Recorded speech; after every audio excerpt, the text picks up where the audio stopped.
Good morning बच्चों। बच्चों, हम लोग पाठ 20 अभागिनी का स्वर्ग नामक पाठ का अध्ययन कर रहे थे। बच्चों, हम लोग यहाँ तक पढ़ चुके हैं कि जब कंगाली अपने पिता रसिक को लेकर के आता है तो किस तरह से वह आश्चर्यचकित हो जाता है कि कहीं उसके भी पैरों की धूल की जरूरत लोगों को पड़ सकती है, और यही सोचते हुए वो हतप्रभ था, यानी कि आश्चर्य था। रसिक आगे बढ़ आया। अपने जीवन में उसने कभी जिस स्त्री से प्रेम नहीं किया, अन्न वस्त्र नहीं दिया, कोई खोज खबर नहीं ली, मरते समय उसे सिर्फ जरा पाँव की धूल देते हुए वो रो पड़ा। और जब रसिक ने देखा कि जिस स्त्री से कभी उसने प्रेम नहीं किया, जिसे कभी कोई अन्न नहीं दिया, अन्न वस्त्र नहीं दिया, जिसकी कभी ख्याल नहीं किया, आज वह स्त्री उनके पाँव की धूल चाहती है, यह सोच करके, यह देख करके वह रो पड़ा। रखाल की माँ ने कहा, ऐसी सती लक्ष्मी स्त्री ब्राह्मण कायस्थों के घर न पैदा होकर दूल्हों के घर क्यों पैदा हो गई। अब उसकी गति जरा सुधार दे बेटा। कंगाली के हाथ के आग के लोभ में बेचारे ने प्राण दे दिए। उन्होंने कहा कि जिस तरह से सती लक्ष्मी जितनी अच्छी थी, अभाग्नि थी कंगाली की माँ, उस तरह से कोई नहीं था। इसे तो कायस्थों और ब्राह्मणों के परिवार में जन्म लेना चाहिए, ये दूल्हे के घर क्यों पैदा होगी। अब बेटा जाते जाते उसकी गति को सुधार दे, उसकी अंतिम इच्छा को पूरी कर दे। यानी कि उसकी अंतिम इच्छा थी कि अपने बेटे के हाथ से आग मिले, और इसी लालच से उसने अपने प्राण को गंवा दिए। बेटा उसका अंत जो है सुधार दे। अभाग्नि के अभाग्य के देवता ने अगोचर में बैठकर क्या सोचा सो नहीं मालूम, परंतु कंगाली की छाती में जाकर यह सब तीर से चुभ गई। यानी कि कंगाली जो सोचने लगा वो सब बात उसे बहुत ही लग गई। उस दिन का दिन तो कट गया, पहली रात भी कट गई, पर सवेरे के लिए कंगाली की माँ प्रतीक्षा न कर सकी। यानी कि उस दिन जो है तो किसी तरह से कंगाली की माँ बची रही, लेकिन सुबह होते होते उसका देहांत हो गया। मालूम नहीं इतनी छोटी जात के लिए स्वर्ग में रथ की व्यवस्था है या नहीं, अथवा अंधेरे में पैदल ही उन्हें रवाना होना होगा। परंतु इतना समझ में आ गया कि रात खत्म होने से पहले ही वह इस दुनिया को छोड़कर चली गई, यानी कि उसकी मृत्यु हो गई। झोपड़ी के सामने के आंगन में बेल का एक पेड़ था। यानी कि जहाँ पे कंगाली अपनी माँ के साथ रहता था, उसी झोपड़ी के सामने आंगन में एक बेल का पेड़ था। कहीं से कुल्हाड़ी मांगकर रसिक ने उस पर चलाई होगी या न भी चलाई होगी, न जाने कहाँ से जमींदार के दरबान वहां पे आ गए। आकर उसके गाल पर तड़ से एक थप्पड़ जड़ दिया और कुल्हाड़ी छीन कर कहा, साला कहीं का, यह क्या तेरा पेड़ है जो काट रहा है। यानी कि जब रसिक ने उसे कंगाली की माँ द्वारा रोपा गया जो पेड़ बेल का पेड़ था, उसे काटने के लिए आगे बढ़े ही थे कि तभी अभी उसने काटा या नहीं काटा, तभी जो है जमींदार के दरबान जो है वो आते हैं, उनको उसके मार करके कहते कि तुम्हारा पेड़ है जो काट रहे हो। रसिक गाल पर हाथ फेरने लगा। कंगाली रुआसा सा होकर बोला, वाह, वह तो मेरी अम्मा के हाथ का रोपा हुआ पेड़ है। दरबान जी, बापू को तुमने झूठ मूठ में क्यों मार दिया। अब कंगाली कहने लगा कि वो तो मेरी माँ के हाथ का रोपा पेड़ है, आपने बापू को क्यों मारा। दरबान ने उसे भी एक न सुनने लायक गाली देकर मारना चाहा, पर वह अपनी मरी अम्मा के पास बैठा था, इसलिए छूत के डर से उसने उसे छुआ नहीं। शोरगुल से लोगों की भीड़ जमा हो गई। यानी कि जब लोग मारने जाता था, वो चाहता था कंगाली को भी मारने, लेकिन कंगाली चूंकि अपनी माँ के पास बैठा था, इसीलिए इस वजह से कि कहीं उसको छू न दे, इसीलिए वो उसने उसको मारा नहीं। और तभी वहाँ पे लोगों की भीड़ इकट्ठी हो गई थी। किसी ने भी इस बात से इनकार नहीं किया कि बिना पूछे रस्सी का पेड़ काटना अच्छा नहीं हुआ। वे ही फिर दरबान के साहब हाथ जोड़ने और पैरों पड़ने लगे कि मेहरबानी करके हुक्म दे दे। कारण बीमारी के समय जो कोई भी आया था, उसी से कंगाली की माँ ने अपनी अंतिम अभिलाषा कह दी थी। यानी कि सब अब वहाँ पे जितने लोग भी आए, सभी उसका अनुनय विनय करने लगते उस दरबार का कि आप इसको पेड़ काटने दे, क्योंकि हर एक व्यक्ति को कंगाली की माँ ने कह दिया था कि मेरा अंतिम इच्छा पूरी करने के लिए उसके कहा था कि उसके पुत्र के हाथ से उसे आग मिली। इस तरह से उसने सबसे कह दिया था, इसीलिए सब लोग वहाँ पे सब लोगों ने उस दरबार से अनुनय विनय करने लगे, उसे पेड़ काटने की अनुमति दे दें। मगर दरबान इन सब बातों में आने वाला नहीं था। उसने हाथ मुंह हिलाते हुए कहा, यह चालाकी हमारे सामने नहीं चल सकती। लेकिन दरबान इस बात को नहीं माना। जमींदार स्थानीय रहने वाले थे, जमींदार जो वहीं के रहने वाले थे। गांव में उनकी एक कचहरी है, गुमास्ता अदर राय उसके मालिक है। यानी कि जमींदार की जो कचहरी है, उसके जो मालिक के हैं, उनका नाम है अदर राय। लोग जिस समय दरबान से व्यर्थ अनुनय विनय कर रहे थे, कंगाली उसी समय बेतहासा दौड़ता हुआ एकदम कचहरी के पास जा पहुंचा। यानी कि जब लोग अनुनय विनय कर रहे थे दरबान से, तभी दौड़ता दौड़ता जो है कंगाली जो है अधर राय के पास चला गया। उसने लोगों के मुंह से सुन रखा था कि आधे लोग घूस लेते हैं, इसलिए उसने निश्चय विश्वास था कि इतने बड़े असंगत अत्याचार की बात मालिक के कान तक पहुंचा दे तो इसका कोई प्रतिकार हुए बिना नहीं रह सकता। उसे लग रहा था कि यहाँ पे हम पहुंचेंगे तो हमारी बात को मानी जाएगी और इसका असर होगा। हाय रे अनभिज्ञ, लेकिन वो इस बात से अनभिज्ञ था कि वहाँ पे सभी जो है एक जैसे ही थे। बंगाल के जमींदार और उनके कर्मचारियों को वह पहचानता नहीं था। उसे नहीं मालूम था कि किस तरह के वो लोग हैं। असल में सभी एक ही थाली के चट्टे बट्टे हैं, यानी कि सभी एक ही तरह के व्यक्ति हैं। मात्रहीन बालक शोक और उत्तेजना से उद्भ्रांत होकर एक बार भी ऊपर चढ़ता चला गया। उधर उधर राय हाल ही की संध्या पूजा और थोड़ा सा जलपान करके बाहर आ बैठे थे। और तभी जो है राय जी हैं वो जो है पूजा वूजा करके बाहर आकर के बैठ गए थे। विस्मित और क्रुद्ध होकर बोले कौन है। और जब उन्होंने कंगाली को देखा तो एक तरह से आश्चर्य भी हुए वो और गुस्सा भी हुए। बोले कि कौन है। मैं हूँ कंगाली। कंगाली कहता कि मैं हूँ। दरबान जी ने मेरे बाप को मारा। उसने कहा कि मैं कंगाली हूँ और दरबान जी ने मेरे बाप को मारा। अच्छा किया है, हरामजादे ने लगा न दिया होगा। तब जाकर के वो आदर राय कहते हैं कि अच्छा ही किया, क्योंकि शायद उसने लगा नहीं दिया है इसलिए उसे मार पड़ी। कंगाली ने कहा नहीं बाबू साहब, बापू पेड़ काट रहे थे, मेरी अम्मा मर गई है।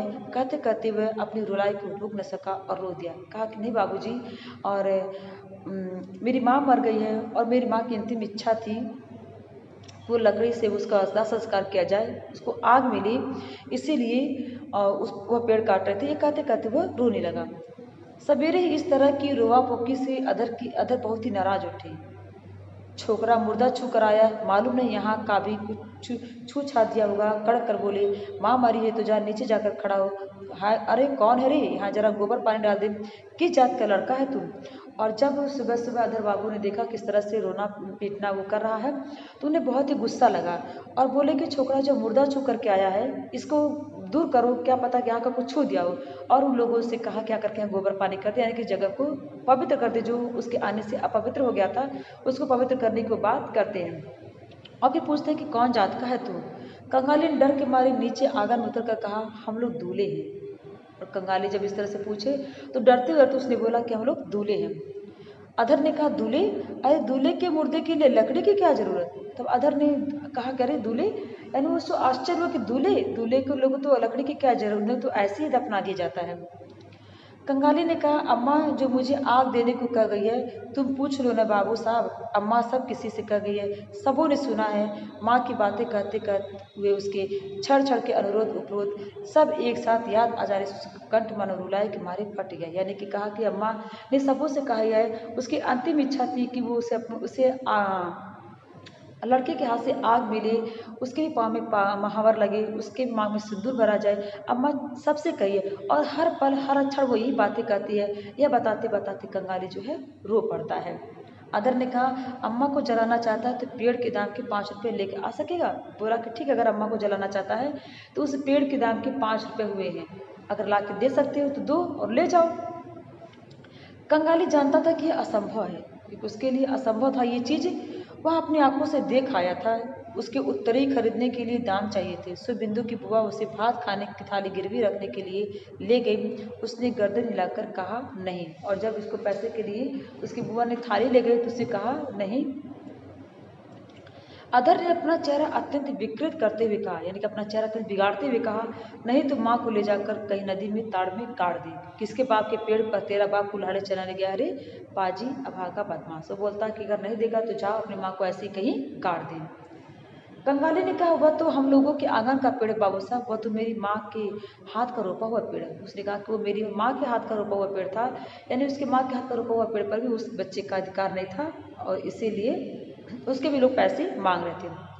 हाथ का रोपा हुआ पेड़ पांडे सुअर की गलबैये देकर निकाल दी यहाँ से। पांडे ने आकर गर्दनियां देकर निकालते हुए मुंह से ऐसी बात कही जिससे सिर्फ जमींदारों के कर्मचारी ही कह सकते हैं, यानी उसे मुँह से बहुत ही बुरा शब्द उसे बोला। कंगाली धूल झाड़कर उठा और फिर धीरे धीरे बाहर चला आया।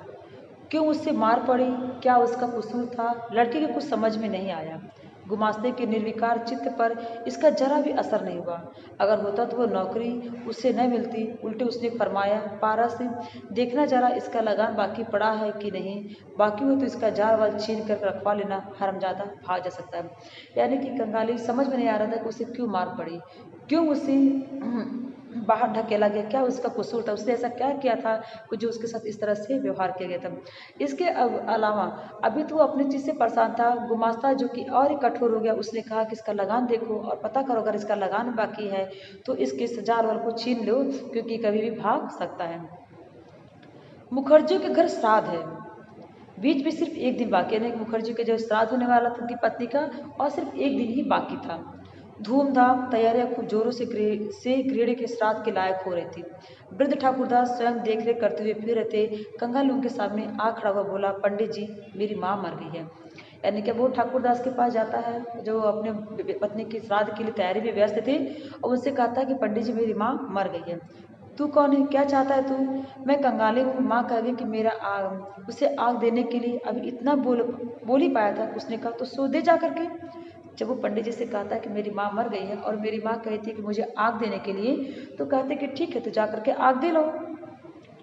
कचहरी की घटना की खबर इस बीच में चारों तरफ फैल गई थी। एक आदमी ने आकर कहा, यह लड़का शायद एक पेड़ चाहता है। इतना कहकर उसने वह घटना कह सुनाई। यानी कि तभी उस कचहरी की बात पूरे गांव में फैल चुकी थी, और ठाकुरदास के पास भी वो बात, ठाकुरदास को उस बात को वो एक आदमी आकर उन्हें बता देता है। मुखर्जी साहब आश्चर्य और नाराजी के साथ बोले, सुनो इसकी बातें, अरे हमें कितनी लकड़ी चाहिए, कल परसों काम ठहरा है, जा जा यहाँ कुछ नहीं होगा। इतना कहकर वे अन्यत्र चले गए। बोले उन्होंने उसकी बात को अनसुनी करके कहा कि नहीं, यहाँ पर नहीं है, क्योंकि हमें खुद ही उस लकड़ी बहुत चाहिए, और इस तरह से करके वहाँ से वो चले जाते हैं। भट्टाचार्य महाशय पास से बैठे फर्द तैयार कर रहे थे। उन्होंने कहा, तेरी जात में जलाते कब है रे, जा मुंह में जरा सा आग देकर नदी के ताड़ में गाड़ दे। और तभी वहाँ पे एक और शख्स बैठे थे। उन्होंने कहा कि तुम्हारी जात में मुर्दे को जलाते कब है, जा उन्हें मुंह में आग दे के और ताड़ में गाड़ दे।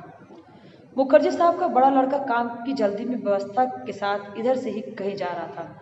उसने कान खड़े करके जरा सुनकर कहा, देखते हैं पंडित जी, सब साले आजकल ब्राह्मण कायस्थ हो जाना चाहते हैं। क्या करो, अपने काम में अन्यत्र कहीं चला गया।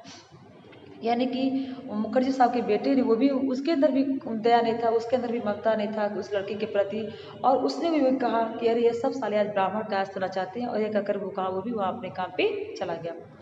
कंगाली ने फिर किसी से प्रार्थना नहीं की। कंगाली फिर किसी से प्रार्थना नहीं की, क्योंकि वो देख चुका था कई जो उस गांव के प्रतिष्ठित लोग थे, जो गांव के बड़े लोग थे, जहाँ पे उसे उम्मीद थी पाने की, जो यहाँ पे जिस उम्मीद से वो गया था, लेकिन वो सब जगह निराशा ही मिला था उसे, इसीलिए अब वो किसी से प्रार्थना नहीं की। इन 2 घंटों के अनुभव से दुनिया की मानो एकदम बूढ़ा हो गया था, और इन 2 घंटों के यहाँ से वहाँ भाग करके लोगों से मिन्नतें करते करते वह इतना अनुभवी हो गया था, लगता था कि कितना वो बड़ा हो गया है। वहां से धीरे धीरे अपनी माँ के पास चला आया। नदी के ताड़ में गड्ढा करके अभागिनी को सुला देगा। उसके बाद अपनी माँ के पास आता है। वहाँ नदी के पास से ताड़ के नीचे तड़ा में एक गड्ढा खोद दिया जाता है, और अभागिनी को वहाँ पे सुला दिया जाता है। रखाल की माँ ने कंगाली के हाथ में थोड़ा सा जलता हुआ पुआल देकर उसकी माँ के मुख से छुलवा दिया, और रखाल की माँ ने कंगाली को थोड़ा सा पुआल जला करके उसकी माँ के मुँह में छुआ दिया। उसके बाद सबने मिलकर मिट्टी से ढककर कंगाली की माँ का अंतिम चिन्ह भी लुप्त कर दिया। उसके बाद सभी लोगों ने कंगाली की माँ को उसी मिट्टी में दबा दिया।